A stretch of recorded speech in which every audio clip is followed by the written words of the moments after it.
September 1st. Wow. Yankees lose 2 of 3. They give us a lot to talk about as we start this month. Let's talk Yanks. The Yankees played bad. Let's recap the sad. How much more can we take? As the loss column grows, try to enjoy the show. It's time for Talkin' Yanks. Hello and welcome to Talkin' Yanks. Thank you very much for joining us today. My name is Jimmy. His name is Jake. BBD in the corner, brought to you by SeatGeek. Yankees enter their 9th rubber match in a row. 9th. They don't win it. They don't call up Jasson Dominguez. Boone has some interesting quotes about the rotation to chew on, and they play embarrassing baseball. Jake, I miss anything? James, Davis, everyone tuning in. Make sure you're subscribed. Wow. No, not too much. Happy Labor Day to everyone. Hope you guys are enjoying it. September 1st. And yeah, I mean, how about, if we were like, if we were pure company and not like actual Yankee fans, which was funny. Got to go to a game Friday, hadn't been to a while, and a couple people did the like, oh, not trying to hold you up. And I was like, we were talking Yanks. I was like, oh, like I like talking Yanks. We're having a good Yankees conversation. That's cool. If this was just like a newsroom business model, great Sunday. Martian doesn't get called up. Yankees come back, and then they blow it again. Like, fire up the press. This is going to be hot. But reminder, actual Yankee fans, and kind of hate a lot of stuff that's going on. Yeah, the beat reporters right now are giddy. The whole because their job's easier. The whole thing's a mind. I like that series when they just blew out the Brewers. That was my favorite. Right.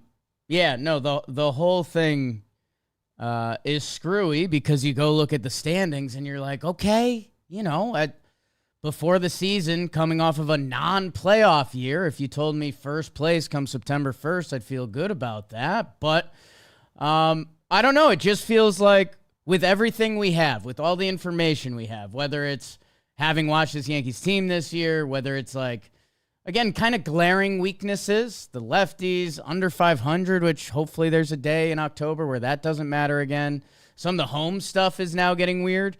Some of the guys coming out of the bullpen are still kind of funky, but I don't know. It feels like it feels so dumb, man, but it feels like we're getting built up to be hurt again. And I don't know if that's not winning the division or just, Houston spanks us again or something. And that's crazy, dude, because I'm a Yankees fan and I believe in the Yankees to win every game they play.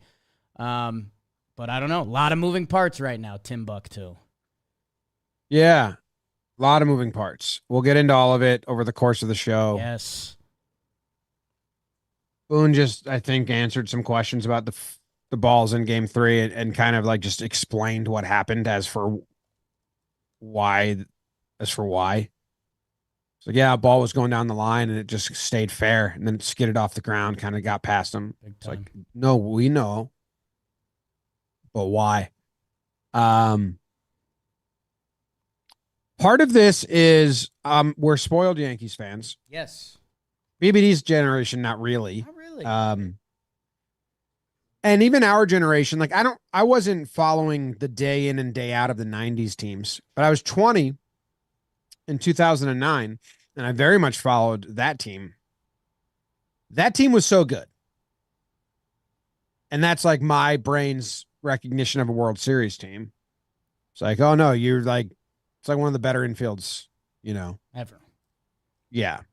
And it's like, I see a game like today and I'm like, I don't know if winning teams have this sloppy of days, but I think I'm wrong.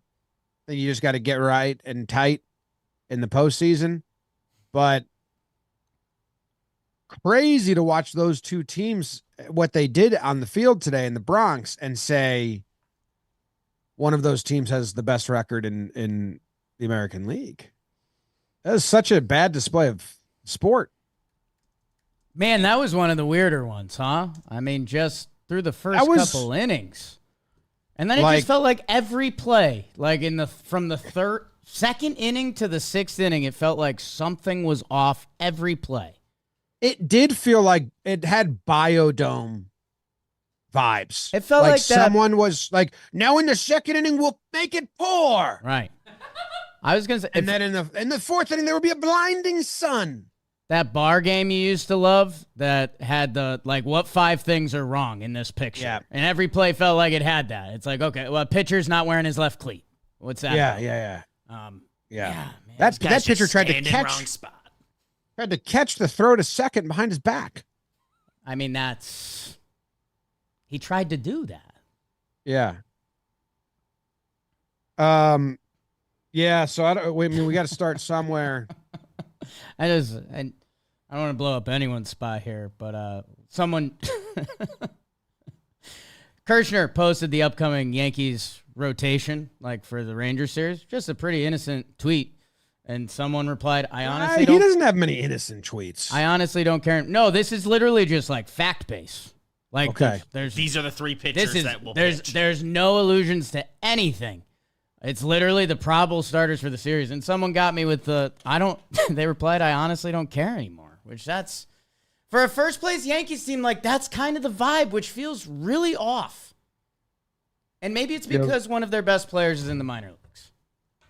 Feels really off. It's Cole, Rodon, Stroman? Yeah. Okay. Yeah, that is an interesting tweet. Or, interesting fact. Okay? Yeah. Cool. Yeah. That's what's coming up.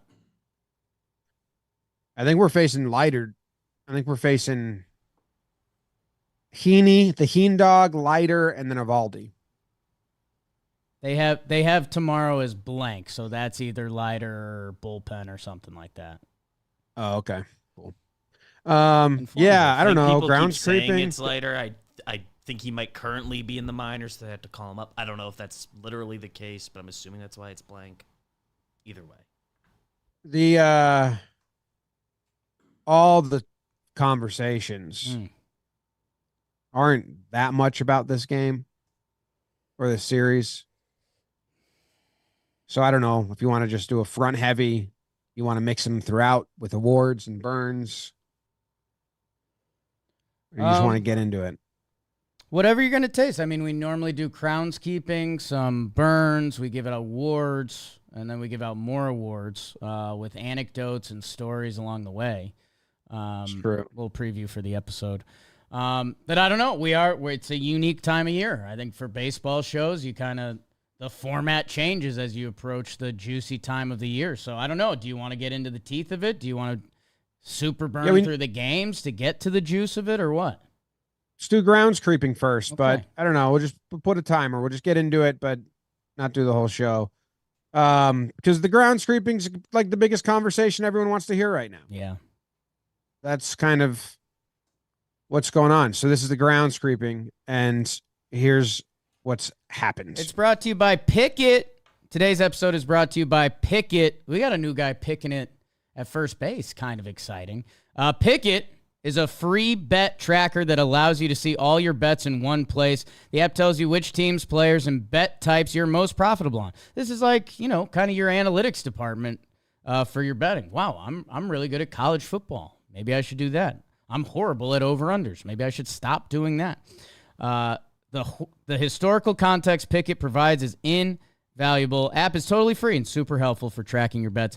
Download Pickett, Pikkit. Now with code JOHNBOY to get $3 or $100 sent directly to your PayPal or Venmo. Either scan the QR code on the screen or head to Pickett.com today. Pickett, there's a link in the description. Grounds creep me. All right, so the grounds creeping is interesting. So there's a lot going on. There's two big conversations come from it. Ben Rice was optioned. He's back down to the minors. Will Warren sent back down to the minors. Talkin was claimed on waivers by the Twins. Josh Majewski, the mouse, Magic Man, was DFA'd. they bring up Scott Efros. They bring up Ron Marinaccio. Okay. Those are all the kind of the benign moves.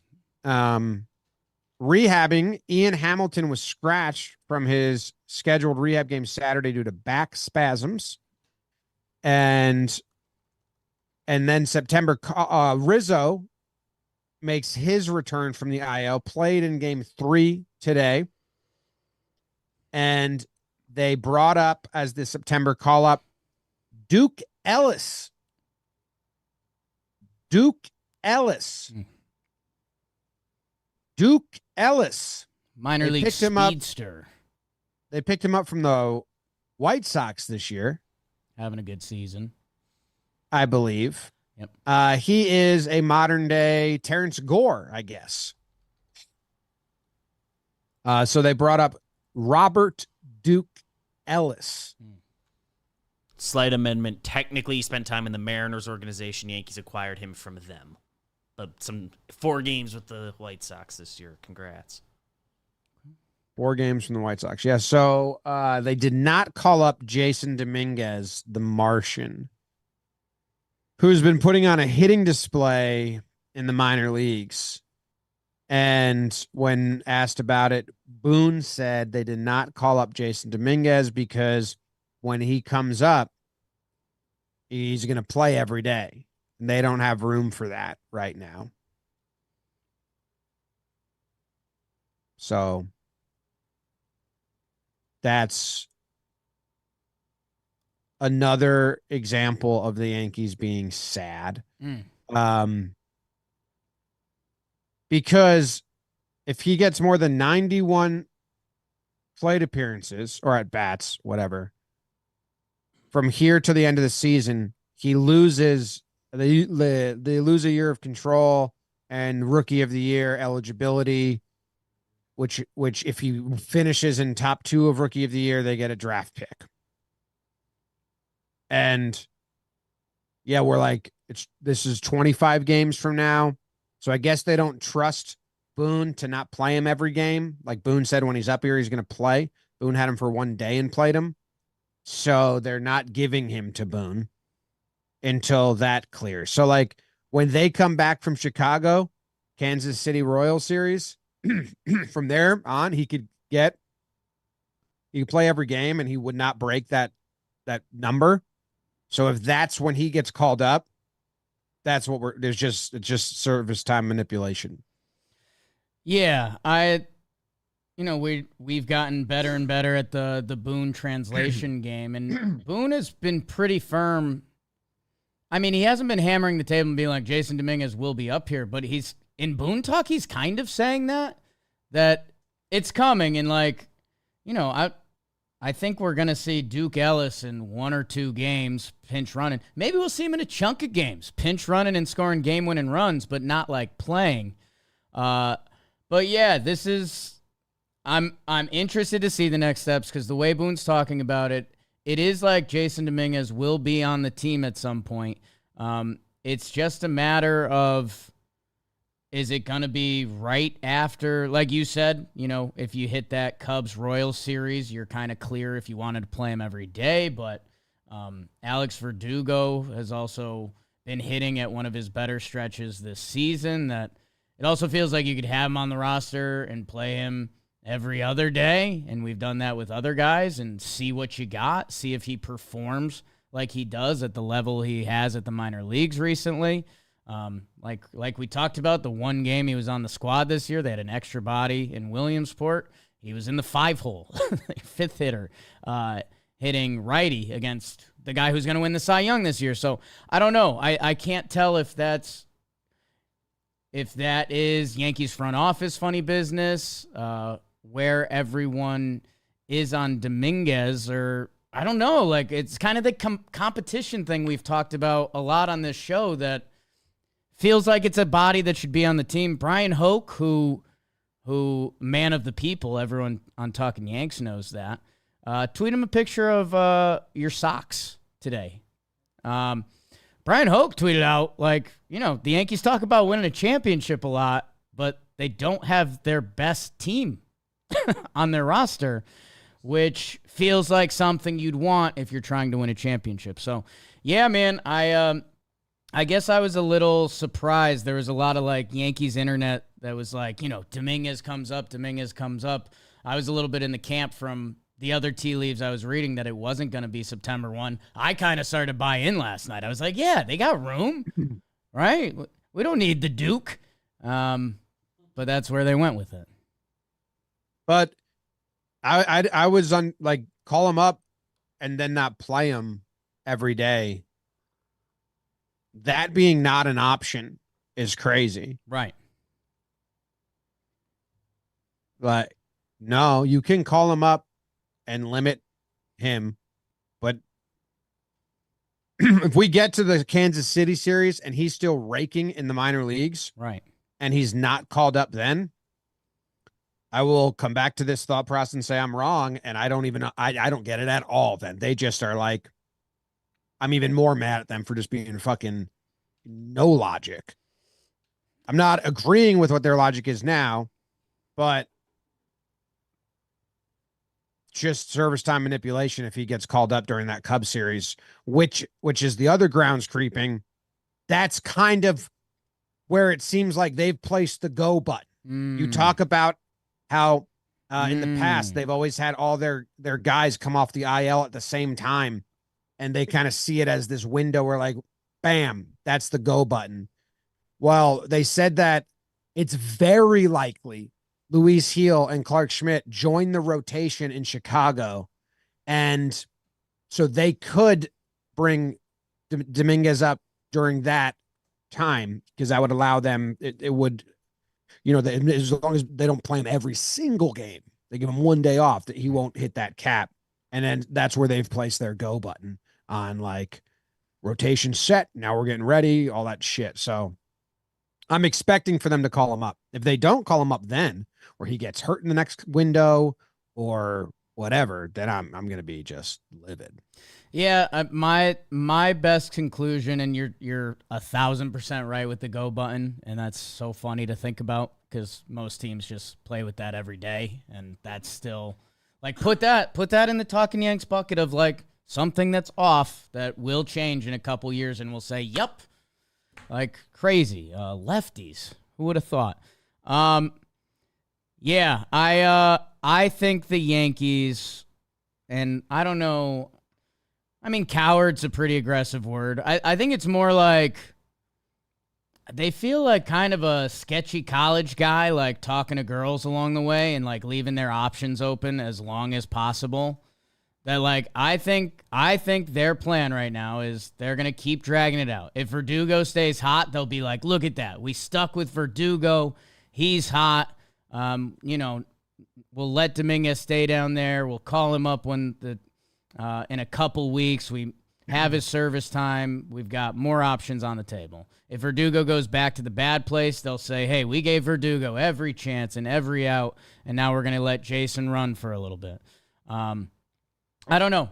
You want the best players on the roster, and right now, where's Trent Grisham at? Trent Grisham's just a defensive replacement, but it's not guys they're going to take out of the game, right? I mean, it's Verdugo, but no, I mean, there's no logic in the entire world to not call Jasson Dominguez up today, except trying to buy the raffle ticket to win the Rookie of Year draft picks. Like, you don't guarantee the draft picks if you keep him around. He would still have to win or come second next year. Right. So I am retaining some of my sanity by saying, fine, that's what they're doing. I disagree with it. I would rather do everything we can to win in this year and this window and not care about the draft pick you might get who affects 2031 New York Yankees roster. But there's at least a tiny pie of Cashman will not call this dude up. Boone and the coaches want Dominguez up. Like, we're going to have to ask him on Tuesday, and he's going to have to lie to save face for Cashman and the rigmarole that is service time manipulation, because you get suspended and in tons of trouble if you were to admit it. But we'll ask Boone for you guys, but he's just going to lie. He wants the kid up. No doubt in my mind. If that's not the case, Jake, right, there is no logic in the world where you keep Trent Grisham, Duke Ellis. Your voice changed just a little bit when you said that. Yes. There is no logic in the world where you have those guys on the roster in their role over Jasson Dominguez. So it's service time manipulation, and that sucks. And it's the exact opposite of what the MLBPA thought they would get, which is what happens every time they do the negotiations. And if it's not, then we are watching. I won't even comment on it if it's not, because it is. Okay. So I think I have one follow-up before we move on. So let's say Dominguez gets called up, that Cubs final game of the Cubs series, or on the way to play Kansas City. Do you think he's then an everyday player? And does that mean Verdugo's on the bench? Or what do you think if that is what happened? Like, let's say that's the tea leaves. Verdugo gets called up, 9-9. Nice. Judge Day. Do you have Dominguez playing every day? Probably like 2 out of 3, or splitting a game with Verdugo in some platoon role, or getting into games like how he told us Wells wasn't going to start some games that Trevi's in, but he'll be quick to get him in there for the last 2 at-bats.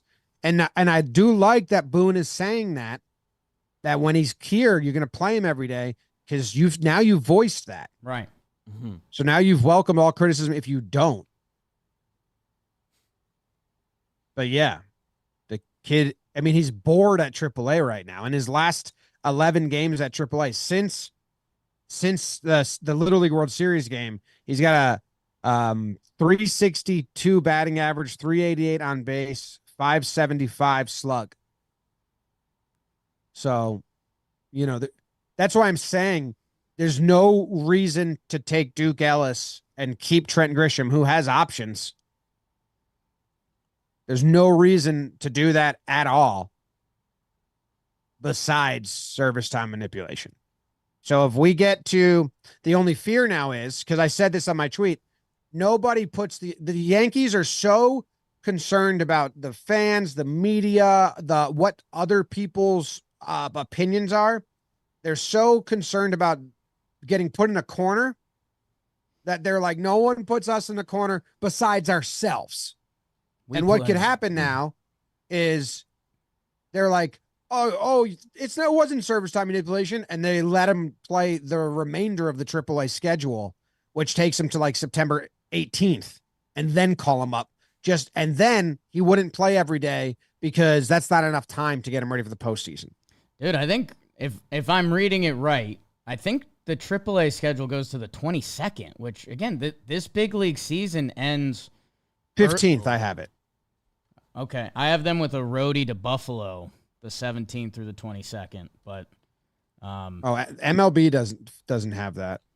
Oh shit, you're right. I'm looking at Somerset. So, yeah, that in theory could be a Yankees good out option. Like if the AAA season did end the 14th or whatever, and they were like, we want to get Dominguez every day at bats because we can't guarantee that at the big level, but for these final 2 weeks, we're gonna let them battle and tee it up.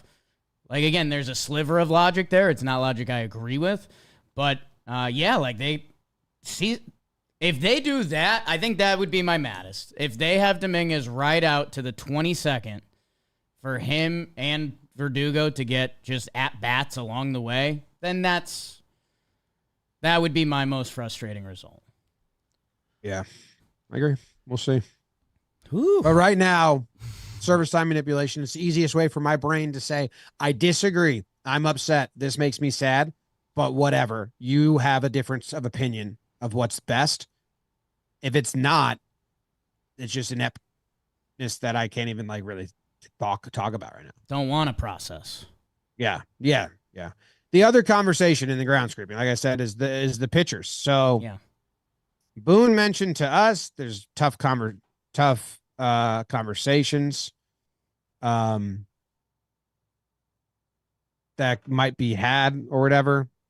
And then he mentioned that Heel and Clark both joined the rotation in Chicago.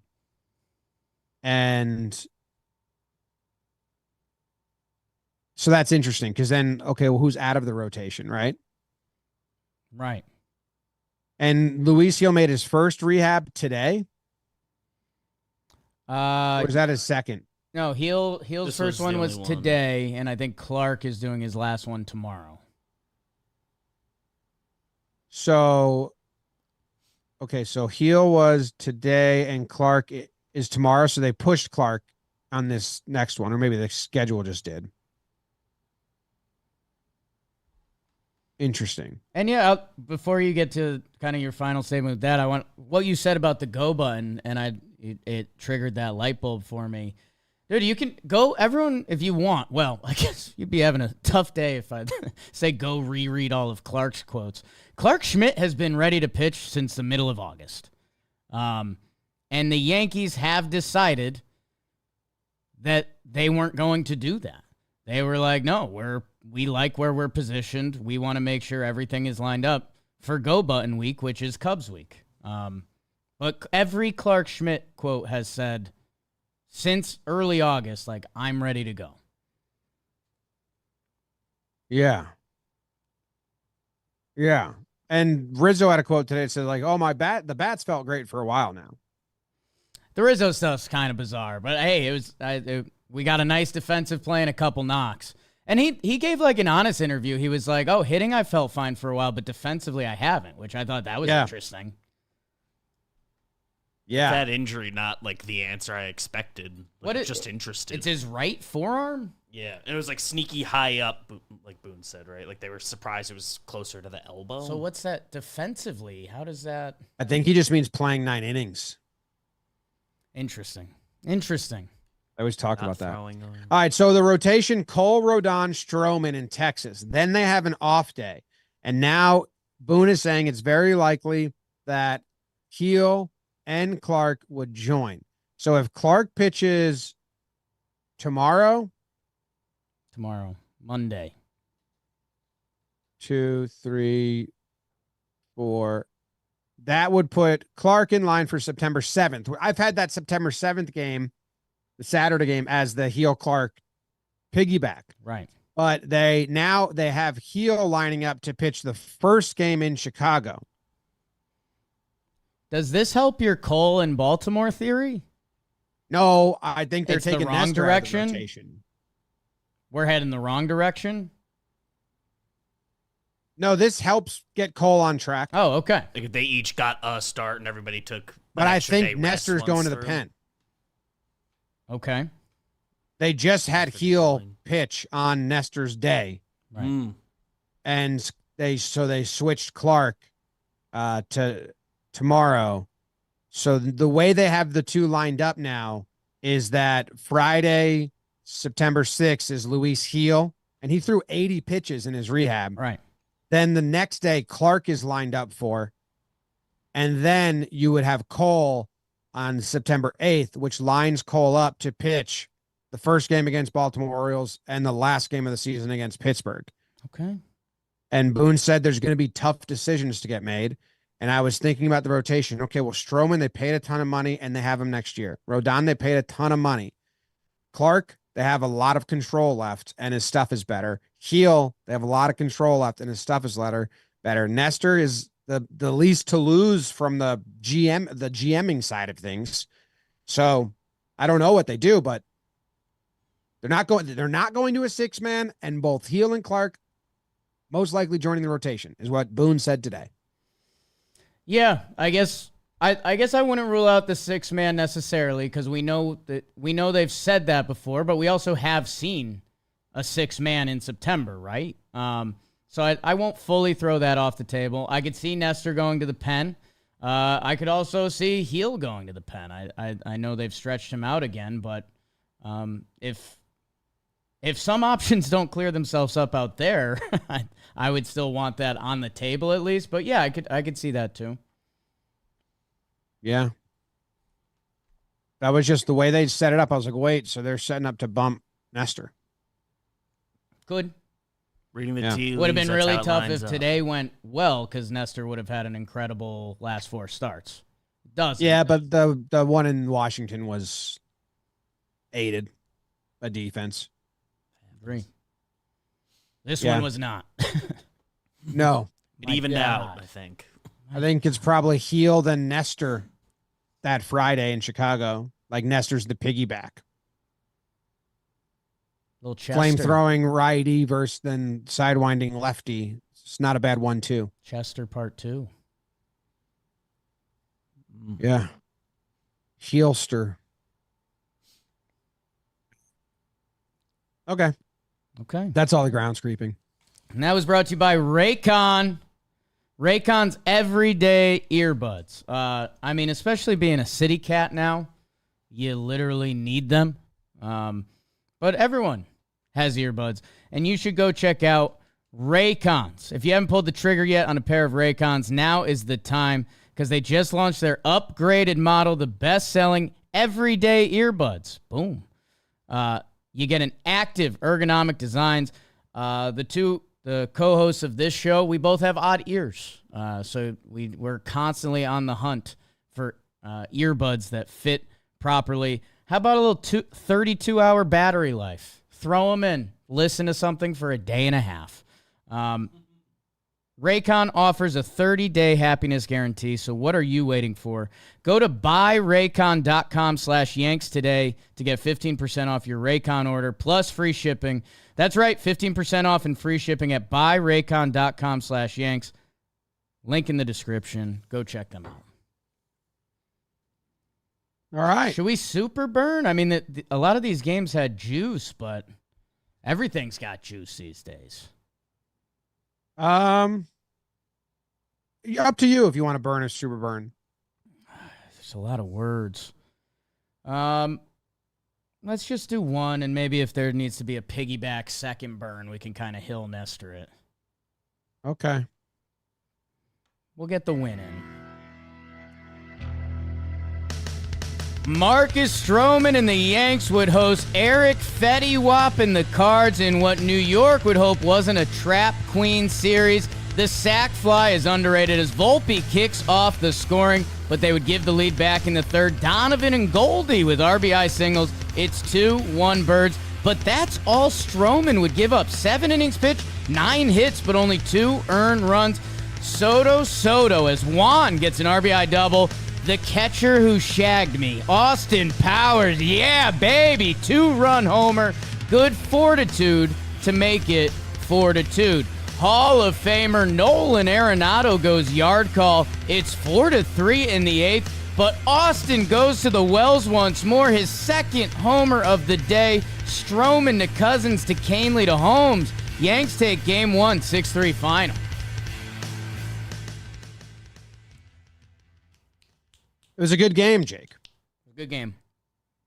It was a really nice game. Gleyber in the leadoff spot. A walk and a hit again. Nice for him. And then Wells. It's the Wells game. It's the Wells game. That was my note. It was, one thing you kept saying, I tweeted at you, is how many times have we looked up and there was a winning game? Like you look at the box and you're like, oh, Right. that's the reason they won today. Like they go into the clubhouse and the dude gets the player of the game belt, and it's not some like, and Right. not a lot of people notice this, but that blah blah blah. It's like, nah, this is it, and it's not Judge or Soto, and we had one. It was Wells. Like he was the reason they won the game offensively. 2 homers. The second one was just so massive. Again, was at the game, and Soto and Judge strike out. And you're like, wait, it's 4-3. There's obviously been a lot of Clay Holmes discussion this year. And when Soto and Judge are coming up, you're like, all right, let's get one more. 5-3. Let's get out of here. They both get punched, and you're like, okay. And everyone's kind of looking around in the stands like, no, this is gonna be good. It's a good Friday night at the game, right? And then Wells does that, and 2 homer, 4 RBI. He's sneaky, kind of got himself in the Rookie of the Year race. Right now, it's Colton Cowser, who's had a very nice season. But Wells, catcher, if he could have a good month and Cowser has a bad month, like conversation could happen. But that was massive. It's 6-3. It's over. Let's go home. The Rookie of the Year stuff's interesting. It's not on this game, but I do want to chat about that a little bit. This game, the 9th inning, I feel like we got to catalog every clay test. Just because it's such a thing that, like, in the playoffs, where are we with Clay? The numbers have been great lately, but it was an error, right, to start? Volpe misplayed the first one, and then he misplayed the second one into a double play. So it was like, all right. Yeah. Oh yeah, he almost bobbled the second one, but recovered in time. Yep. And then the last out was just a line out? Yeah, 1 pitch to center. Jordan Walker. Pretty good game. 99 exit velo, 16-degree launch angle. So he crushed that one, but Verdugo chased it down. Okay. On the Clay scale, good results. The Volpe stuff, you're supposed to be our sure hand, so it didn't hurt us at all, but it's just like, hey. Yeah, we should probably do this now. It was a weird Volpe defensive series. Again, we have been enthused with Volpe defensively, willing to put it in our rear view. If he didn't recover on that double play, it would have been like an, oh my God, Volpe series defensively.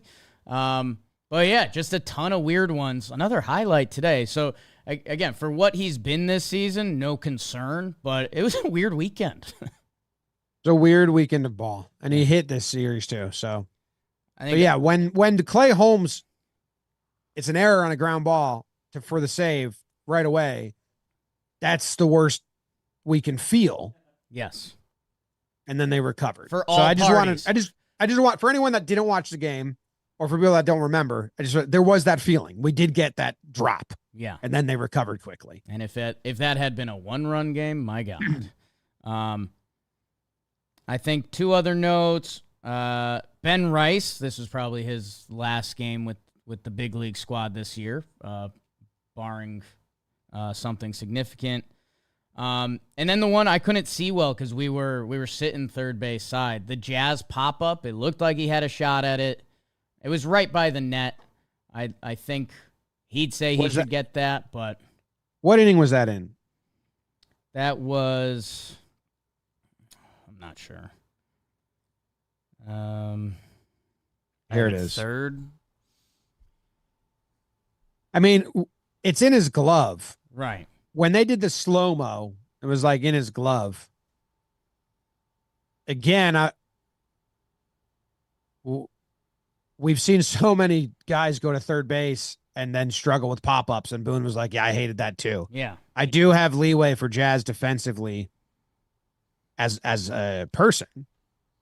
I would like the coaches and managers to understand getting a better option at the end of the games isn't a knock on Jazz. Right. It's a knock. It's just happenstance of he hasn't been in that position a while. So that one I think lends itself more to he hasn't played the position a while, been around the netting in Yankee stadiums, had a feel for it, how many steps he has. It sucked, but it didn't make me go, "Whoa." No, we're on postseason watch, and that's one of the something to track. Yeah. Yes. And then Cousins got for the first time, kind of. Man, Paulie O was killing me with the way he was talking about Arenado all series. He kept saying, like, look how much of a guess hitter this guy is. And it's like, there's a lot of those around baseball. It's become a big guess hitter game, but you're talking about kind of an all-time great. And Paulie just kept going for it. But he was complimenting him on 2 strikes. He's not. He goes with the pitch and goes with where they're not fielding him. Yeah. Well, yeah. Because he He beat their shift twice on ground balls. Well, dude, and I don't want to lose us for another 10, but like, I'm starting to think that is becoming the other team's scouting report. Like, the Yankees are going to pitch you away. Just slap it. If you get 2 strikes, just slap it. Because now, dude, some of the hit totals we've seen in recent series are absurd. They had 9 hits off Stroman in this game. Boone probably upset. We talked about it on the show. That's a joke because Boone always thinks everyone's listening to the show and giving strategies away. I have been complaining about their defensive shifts for a while now. And it is nice, in a fucked up way, to just have other people complaining about it, like Katie Sharp tweeting about it, other people and Boone being like, Volpe broke for center on that ball, and it was hit to his other side. Yeah. Or Cave, I don't know if I said Boone. So it's like, yes, more people open their eyes, and maybe we can like tell them to stop. Yeah. Some of the outfield stuff is bizarre.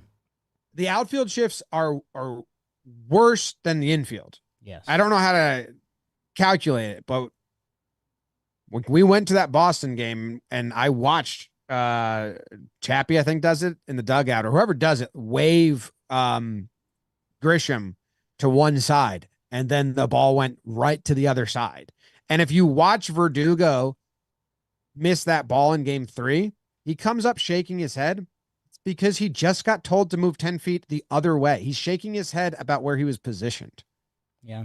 Yeah, I got into some Mason Wynn swings, and it's a weird spot to be positioned when you got a short right porch that you can't get hurt by a triple. And because like, so guys that pull the ball a ton, or like Mason Wynn, they played him to not pull the ball. Well, that probably means he doesn't get his best swing off when pitched inside. So the pitching report is, hey, jam this dude. But the defense is playing for when he gets his best contact. Right. And the pitcher's trying to induce where he gets his worst. So it's just like a mess of a math problem. Yeah. I don't, the Volpe hop back to the middle defensively. It's them gaming the system. I do think with the right lefties up, they got beat, I think, once or twice this series with it. But there's also been a ton of balls up the middle that it's like, wait, Volpe gets more balls between him and Gleyber on the second base side than Gleyber does. Yeah. It's just funny it was just funny to hear Kay say that out loud. Like, oh. All right, so that was game 1. A nice win. I might try to double. We'll see what happens. Okay. Will Warren be able to turn around his tough MLB start, or will Kyle Gibson strum up a good start in the Bronx? Volpe gets it started again. RBI single. It's 1-0, but the Cards would score the next 6. An in-and-out day for Will Warren as he orders the 4x4. 4 innings, 4 runs, with the big blow being a Donovan Porch job. 6-1 St. Louis in the 8th, but a Volpe swinging bunt scores one. G-Unit. Stanton clears the bases with a pinch hit RBI double off the top of the wall. It's a 1-run game. We've got ducks on the pond, but Hells Bells, Helsley shuts it down. Yanks lose 6-5 final. Another rubber match. And a win would go miles for either team as Michaelis twirls it for St. Louis against Nestor for the Pinstripers. Some fun in the second as Giancarlo bullet home run, and Jazz improvs a free run with his legs. 2-1 Yanks after 2. But 4 in the 4th. Some rain, some tough defense. Nuke Baker goes atomic. 4 innings, 5 earned for Nestor. Efros is back and Walker is out. 2-run homer at 7-2 Birds. But the Yanks would have a rally in their bones. 5 runs in the 5th and 6th. Rizzo the Rat, Doogie, Gleyber, Volpe. It's a tie game. Why am I not more excited with the 5-run comeback? Because the Yanks would give up another touchdown. Rams 14, G-Men 7. No Martian sightings, no wins, just vibes. Yanks lose 2 out of 3 to the Cards. Super burn. Super. Mini super. Game 3 stunk. game 2 was a good game that Ooh. Will Warren started. Mm. So they were down. And then when, I kind of like know the rubber match thing. So when Will Warren starting game 2, I was like, shit, like this isn't lining up well. And then when he gives up all those runs in the beginning and Gibby looks under control, that's whatever. And then I was watching, and then when Stan hit that pinch hit, first swing ball that would have tied the game if it was a foot higher, I got this feeling, like, oh, yes, like change the narrative, win a loss, have the comeback, get the stadium going. Just missed by such. Yeah. Oh, just barely missed. But it really got me excited that they were going to come back. And I thought it was a good rally, good baseball. Weaver holds them, and then they get out of it. Oswaldo Cabrera gets out on the pitch clock timer in this game. That's a moment. And he owned up to it and said, that's my fault. If anyone didn't see, it was 3-2. He fouled the ball off, and then he doesn't get set in time. I want to go look at it and see if Halsey does this at all. Because in a way, pitchers can totally game the batter like this. Right. Because the batter has to be in there when the clock hits 8, even if the pitcher's laying on the ground dead. Right.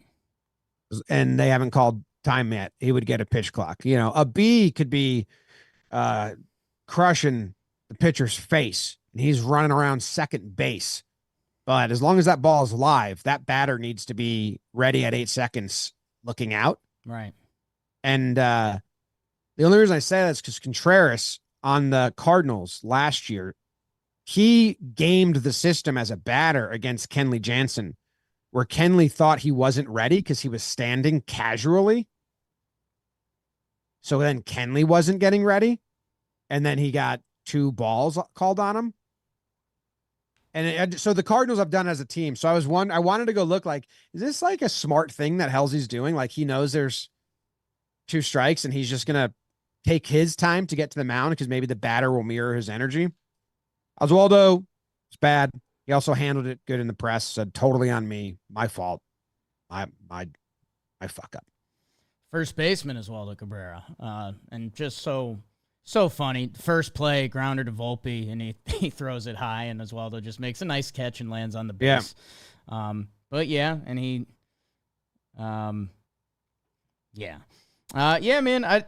Dude, the comeback thing's a little weird. We talked about it on it's been kind of a discussion around the office. Talked about it with James Smythe on our Yes live stream. I don't know. These final 2 games, that kind of could have been Yankee Peacock. Look at this. And the Stanton one is brutal. I mean, that's a foot away from being a tie game, and who knows where the rest of it goes. And then today, I mean, my God. Yeah, game. It was just an awful. It was an awful display of baseball and competition from both sides.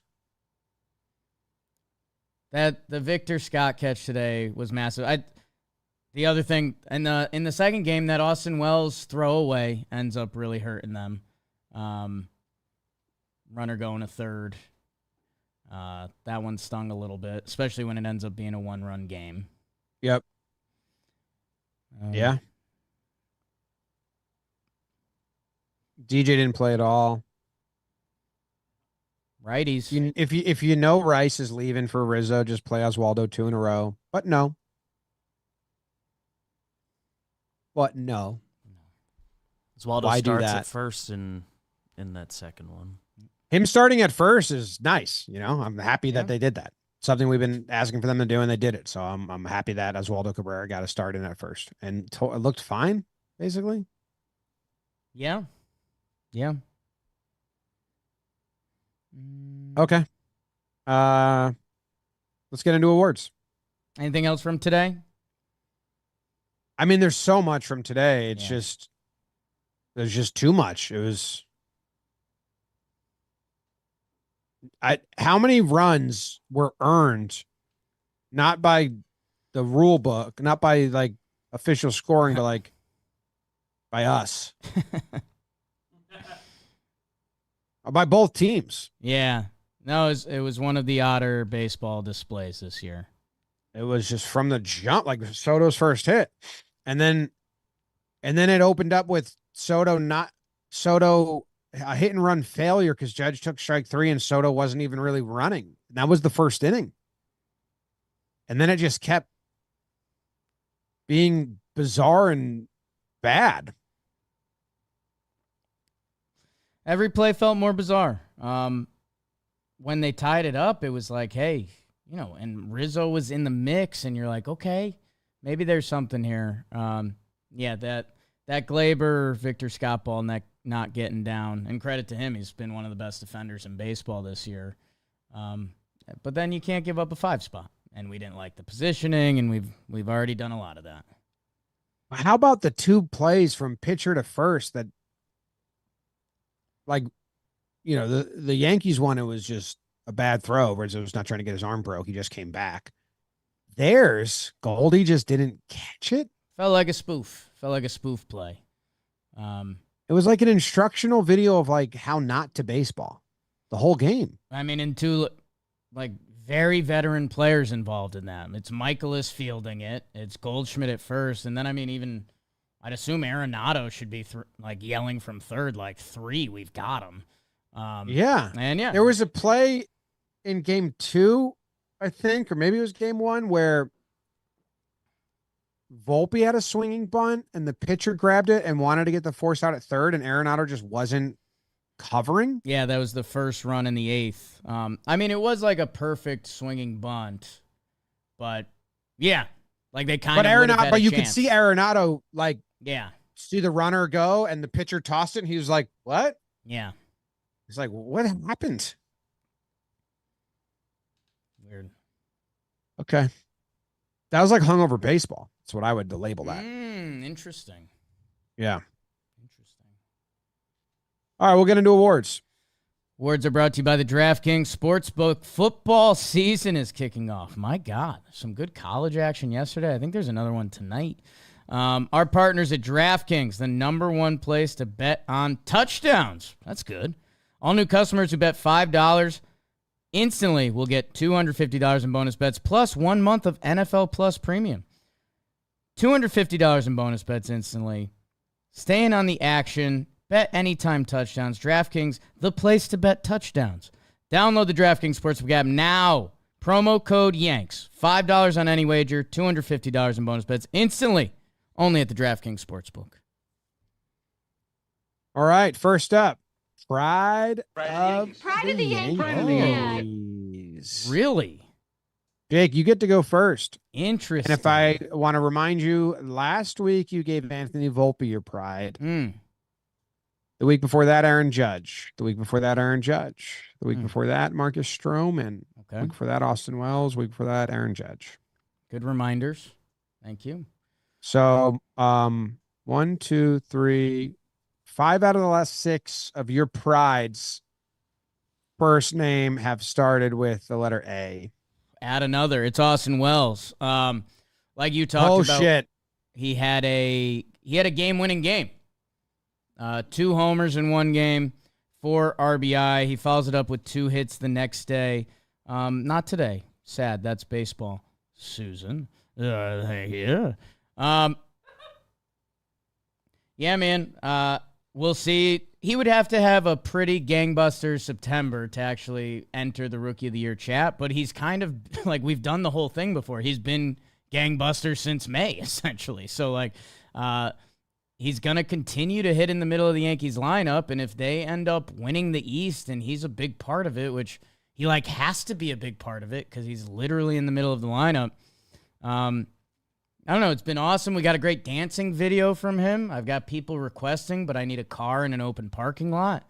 Someone suggests do it in Manhattan. Someone suggests I do it on a train, and I just don't think that's the same effect. And the train starts to move on its own. So I don't know. I need a vehicle, or maybe I could just have a human do it and have them hold like a fake door that looks like it. We'll get there, but Austin Wells, a dancing lefty power hitting catcher? Yes. Who's got a mustache and a do? Is this my creative player? Austin Is Wells. it? I don't know. The Rookie of the Year stuff that I want to talk about was when Gary Sanchez came in second in Rookie of the Year in 2016. He only had 53 games played.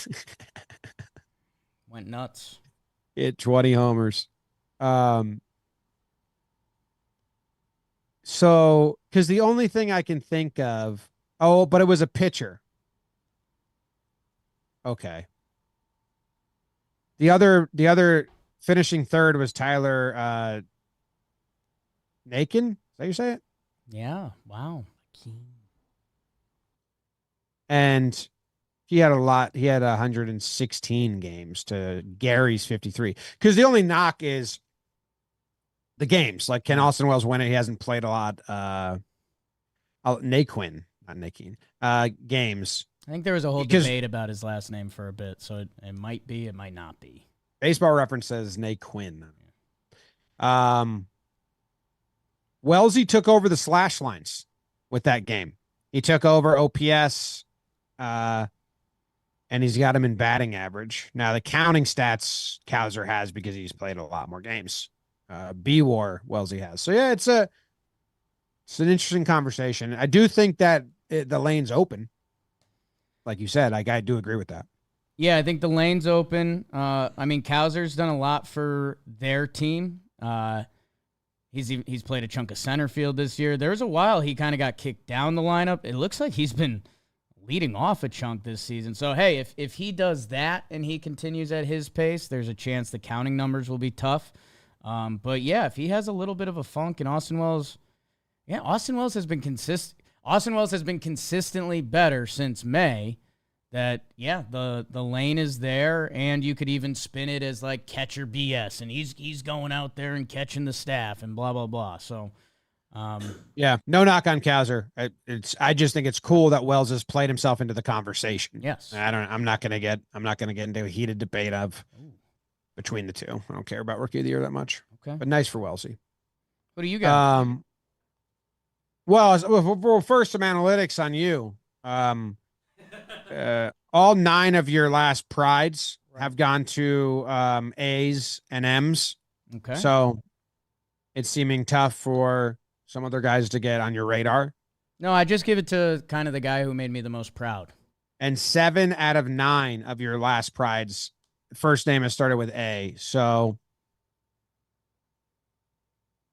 people are talking. Okay. I'm going to give it to the same guy I gave it to last week. Oh, people are talking. Yep. It's Jazz Chisholm. Yep.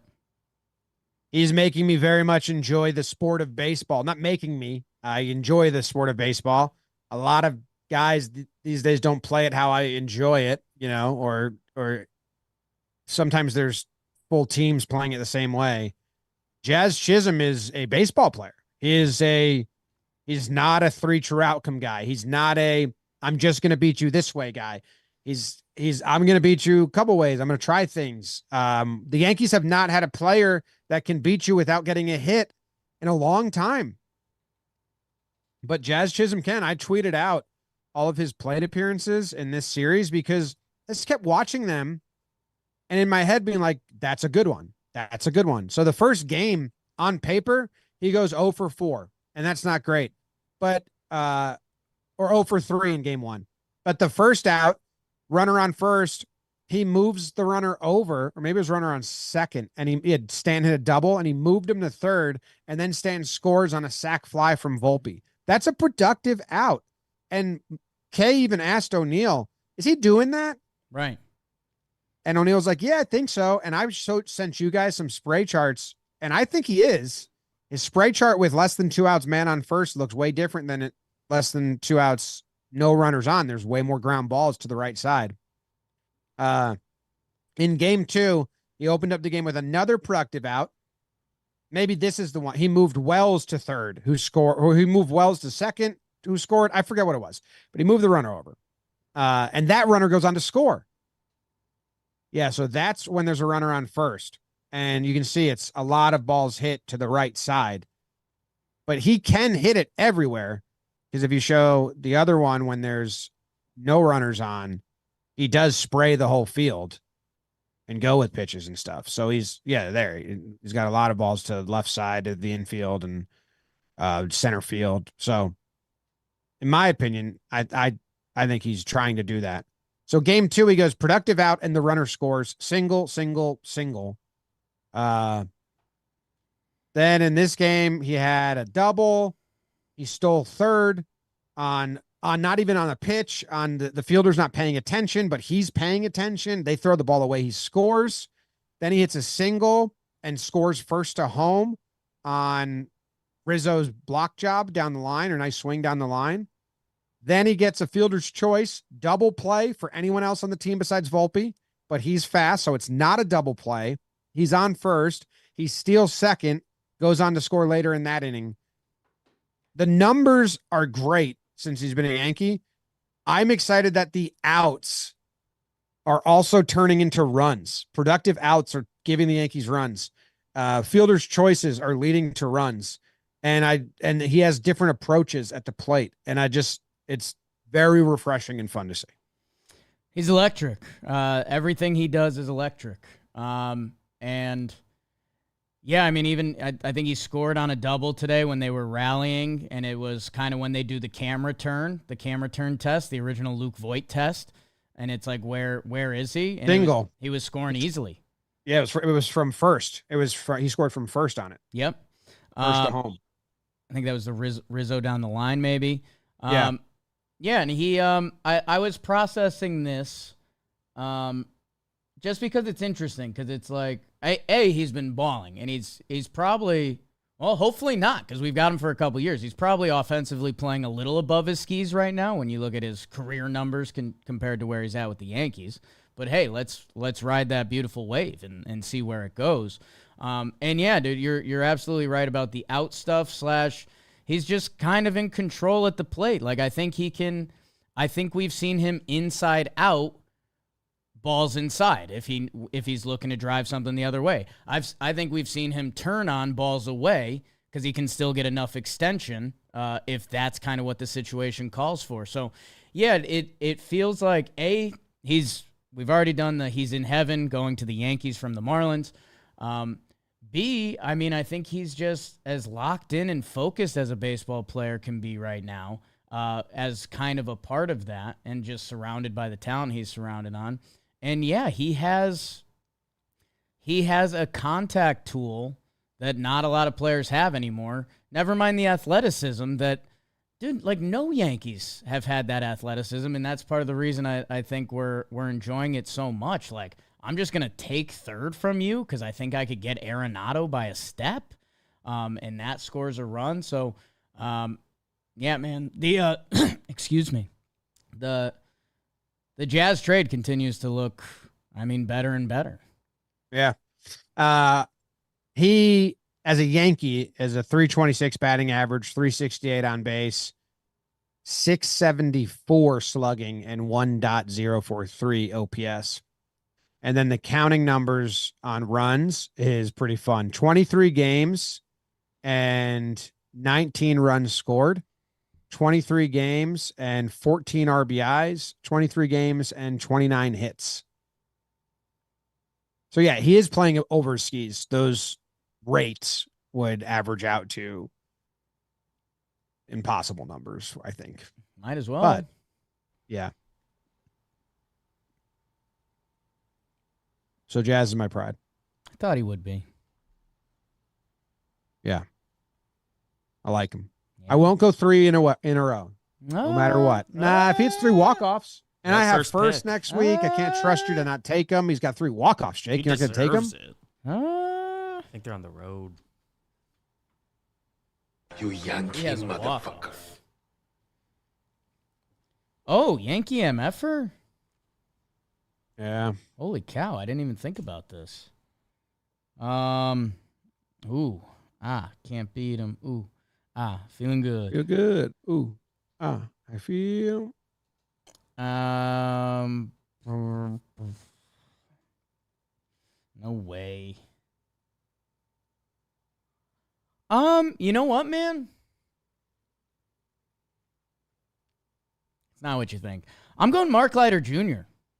Oh, really? Dude, like Mark Leiter Jr. comes over and we're like, okay, we're feeling a little ho-hum from the deadline. We thought we were getting one more pitcher, whether a reliever or a starter.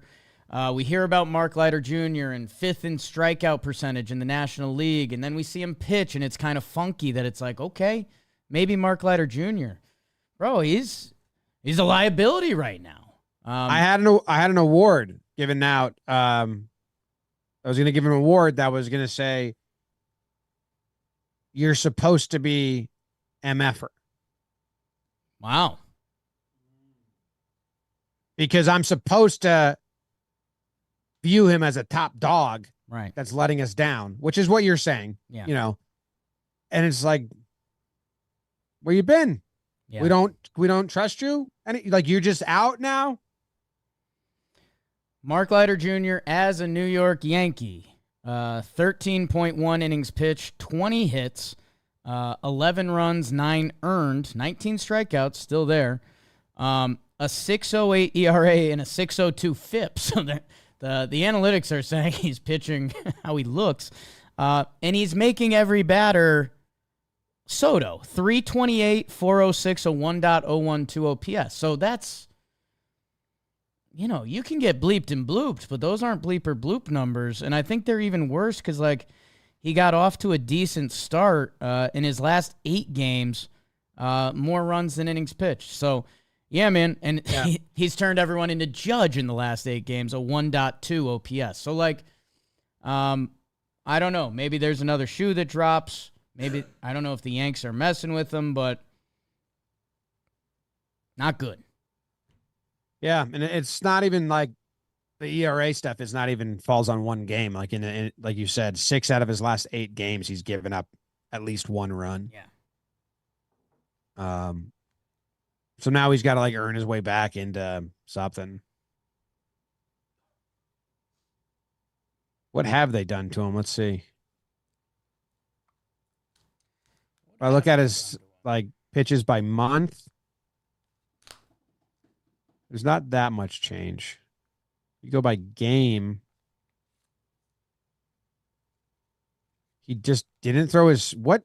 How did he perform on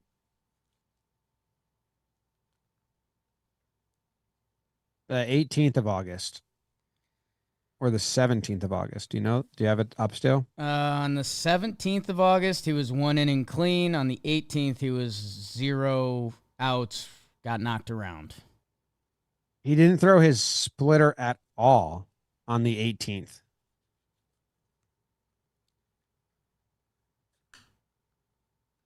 Which is his pitch. His signature pitch. Did he not face any lefties? Only faced 2 batters. Oh, okay. 6 total pitches. Oh, okay. It's quick. So he was In and out. Oh, all right. Well, anyway. Oh, yeah. Game ended. Yeah. I'm out for that.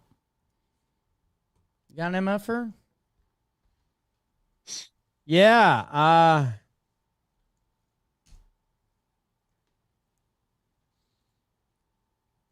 guess I'll go. It's a tough one.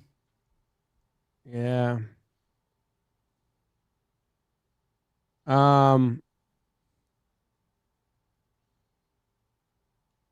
I'm leaning going Judge. He was the other guy that stood out. He had a bad series. Hasn't homered in 6 games, so like, come on. Right. No, Never homered against the Cardinals. Yeah. Well, I wanted to like say a point that I wouldn't want to stand by. So it was like kind of a joke, but people clip things. No.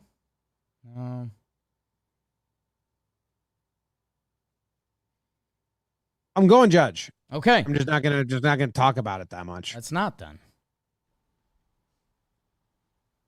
Bad series. Bad series, that can be that. There's just like There's a rumor Judge goes and gets what he wants. He's told him go Volpe. He said take the letters off the the OA uniforms. Some other stuff in the line. Go get Dominguez then. Oh, okay. Watching balls drop to your right, watching balls drop to your left. Make the call to Hal. Okay. Yeah. I like that. We've heard that Judge just, he's got some swing. He's got some say. He's a captain.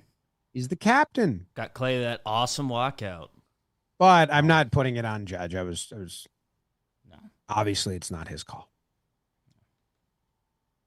Does Clay still have that walkout song? I wish you didn't say that. People were laughing in the seats Friday. Really?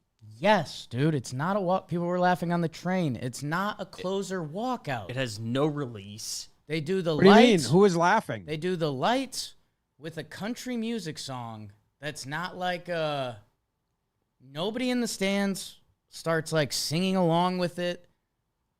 There's no emotion. No, there's no play back. It almost it sucks the life out of the stadium. And maybe that's the goal. So does Weaver. Do they still do Dream Believer for Weaver? At least there's rhythm and rhyme there. I don't know. Did I see him come in? I didn't see him come in.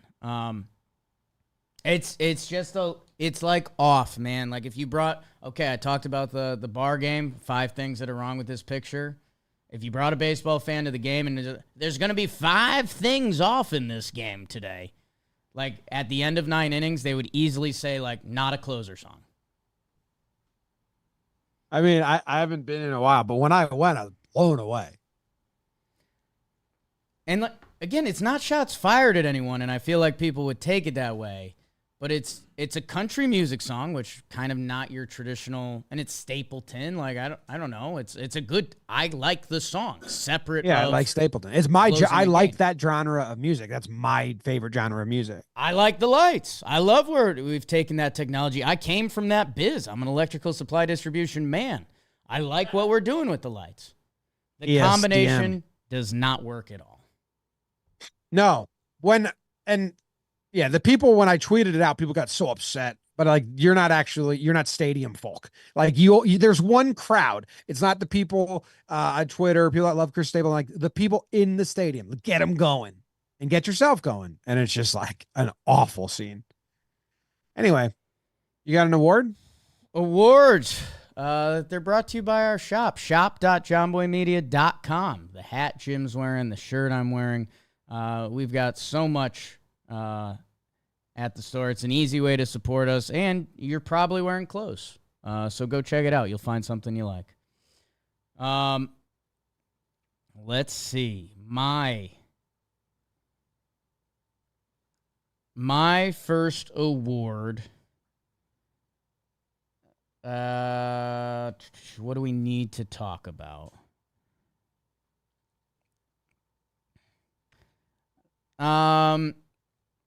Averex the Averex. Okay. Verdugo. I could see why you could go there. It's going to Stanton. How many times have I ranted and raved about Stanton's pinch hitting numbers, which are horrible lifetime, and he cranks one, which was a little bit of St. Louis scouts not knowing what's up, because I believe they took the lefty out and brought in a righty, which the numbers this year would tell you not to do that, but career numbers would tell you to do that. I've never... Pinch hitting should be for, like, specialized players, or, like, I get it. If it's, if you got someone who's struggling and you are giving Stanton an off day, there's part of me that obviously gets it. He's Giancarlo Stanton. As a strategy, I don't love it unless you have players with significant splits.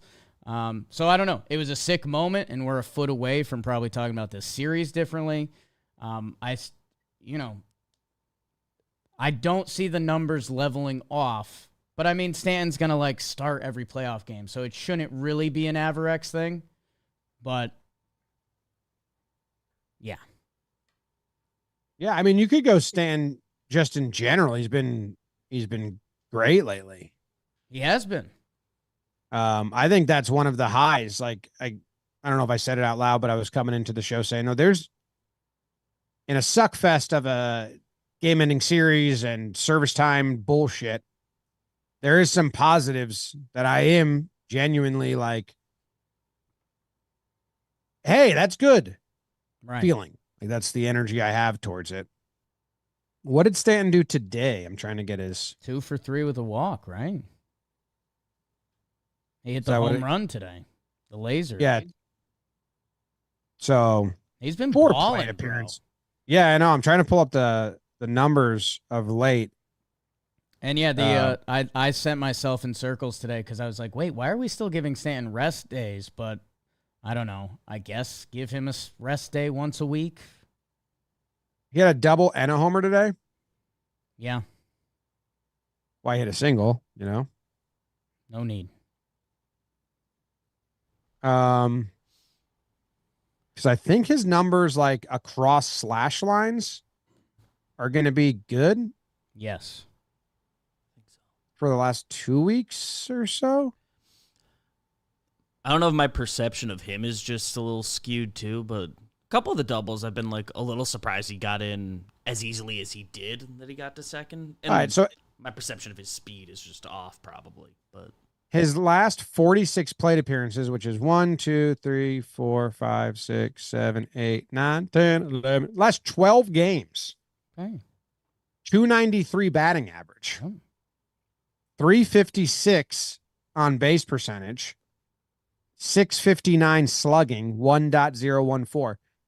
I just honestly didn't know like we would ever get a stretch of games where he's got almost a 300 batting average, like over 50 at bats. Yeah, he's starting to get some walks too. Like it feels there's a part of the season that felt unsustainable. He now feels very sustainable. Yeah. What are his numbers on like the year? Pretty good. He's just below a 500 slug. That's cool. Yeah. Cool stuff. Okay. I'm giving out the Zed. Ooh. Okay. That's what a lot of the Canadians like to use for the letter Z. And Australians and Brits and The Aussies and the Brits. South Africans, probably. Z, XYZ. The Kiwis. Anthony Rizzo. Yeah. Yeah. Because I was going to combine them if it got to it, but I gave Jazz pride. The Z Boys are playing baseball. We got 2 guys suddenly with approaches. Did you see Rizzo's hits today? Sure did. Those were like, hey, I might not be able to catch up to your fastball, but I'll hit that curve down the line. Right. And might not be able to catch up fastball, but I'll take a slow ass swing at this curve and just float it over the infield. Like, I want to know tomorrow when they have him up, I'm going to look at the swing metrics for that Rizzo second swing. Had to be so slow. He basically stopped halfway and just punched it over the infield. But dude, that's baseball. Right. And then when they're going to bunt on us, which every team has realized, like that scouting report is out now. Bunt on the Yankees. They can't come in on a ball, save their lives. Rizzo doesn't come in. He's already in. He's a nut job. He's a psychopath. He's standing where you're going to hit it. And you just put it at his feet. And he just stands up and Z-Boy 1 throws it to Z-Boy 2 and you're out at third. And the bunt was a failure because the Z-Boys play ball. So I was kind of excited about that today. Amidst all the terrible defense and the terrible baseball, is like, we kind of got 2 guys. If Rizzo's going to be average enough that play situational baseball, Yeah. that's awesome. That are keep their heads about them when others are not paying attention. Like we got 2 now. That's a big step up. An adjustable approach. Yeah. You know, even for Rizzo, we've joked about it for a couple weeks, but hey, man, you got that sidewinding lefty that kind of slings it. I'm gonna step right on the plate, bro. Yeah. If you Find the zone now. If you can get 3 fastballs on the corner, good for you. If you let one slip, I'm gonna be on first base. So, yeah, it was cool seeing, but again, I think Cardinal scouting, which, I just always send daggers at them, both Rizzo's hits on off speed, it was one of the talking points early on this season. Like, let's see when they try to gas him up, and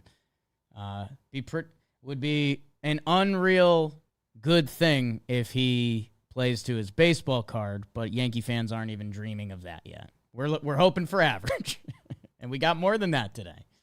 Yeah, it was nice. Nice. Yeah, that's real good. Nice. My last award? Yes. An incomplete vacation breakfast award. Oh. An incomplete vacation breakfast. Pretty standard award. Feels like a personal experience. I think it's everyone's experience. I think this is universal. I think this is the most relatable award I've given out. Okay, incomplete vacation breakfast. Soto. You didn't say that too confidently. No. Final guess? Oh, yeah. It's going to Gleyber Torres. Gleyber in the leadoff spot. Again, he's got some splits. He's been pretty good. It's felt pretty good. I laughed twice this series, and I know it's been talked about as some of the Gleyber, and what he's turned into as a baseball player. He had 2 balls that in 2019 would have been 2 rows deep that were flyouts. And when you're on vacation, Jim, I don't know, you're ordering an omelet, who knows what kind of spread they got, let me grab some fruit. When you hit the juice, you're like, yeah, I'm getting some juice. I'm getting some orange juice. Oh, I never have, what's that, grapefruit juice? Sure. I'm getting some juice. Gleyber is wishing he was getting some juice because he would have had like 2 more homers this series. And it's, I think those juice ball years just changed his whole career outlook. So, yeah, that's just what I saw. He doesn't have the pop this year. I mean, dude, that double ball today in 2019, that's a home run. Yeah. But his slugging's down all year. So I know. He had a nice hit in that rally. Curveball, adjustable approach, Gleyber. I like that. The best version of him. I don't know how many games it's been now, but since the leadoff spot, he's 271, batting average 377 on base, which is still there, still good. Get on. Yeah. Good job. I'm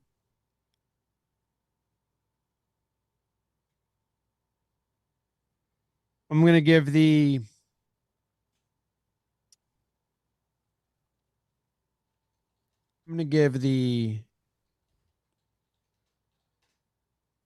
Johnny Cash award. Ooh, you Walk the line award. You love a good Johnny Cash award. Yeah, I've been falling asleep to Ken Burns' documentary on country music. Maybe your most themed musical artist award connection. I'll ask analytics about it. Okay. So Walk the Line we're going with? Yeah, that gives you more lane to guess than just Johnny Cash. I keep my eyes wide open all the time. Alex Verdugo. I think this is going to be tough for you because you weren't at the game when they mentioned all this in the broadcast. I was. You were at the game. Yeah. Yeah. I've already guessed. No, Marcus Stroman. Sure. So they gave a actual report. They interviewed Blake about Stroman and what was going on.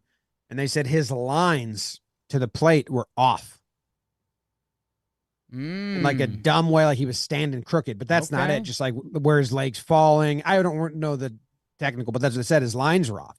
And that's what they did in lower. They worked on their lower body and they fixed his alignment. Yeah, they said lower body. I've heard that in a couple interviews. That was the first one. And then Blake said his lines were off, and they kind of talked about it a couple times. But great outing by him, and the best stat is no walks, man. This is a guy who we've been like, he walked so many guys, and then runners would get on, and then you have to hold him. 7 innings pitched, 2 earned runs, no walks, and he hasn't allowed a homer, I think, since he got realigned. Don't think so. Just, keep them lines there. Right. It's been nice. I like it. Show. Great start. Big 7 innings. Yeah, good start. All right. The only thing we didn't really talk about, Soto's been scuffling for a little bit now, actually, which you hope that just comes back and is fine. I hope that. I don't think anyone's worried, but yeah, it's weird. Him and Judge had a bad series. Soto has had a bad week, and it's just like, oh, pillars of the team. They say that he got a hit in all 3 games. Yeah. It's like a bad 2 weeks now, though. Last 15 games, it's like a 160 batting average, 250 on base, and 640 OPS or something like that. Last 15 games. So it is a decent, like, half-month slide. Yeah. So just fix that. Just, stop doing that. Cool. All right, enjoy the rest of your weekends. Texas tomorrow. Texas forever. Go Yanks. Tell them, Grams. Go Yankees.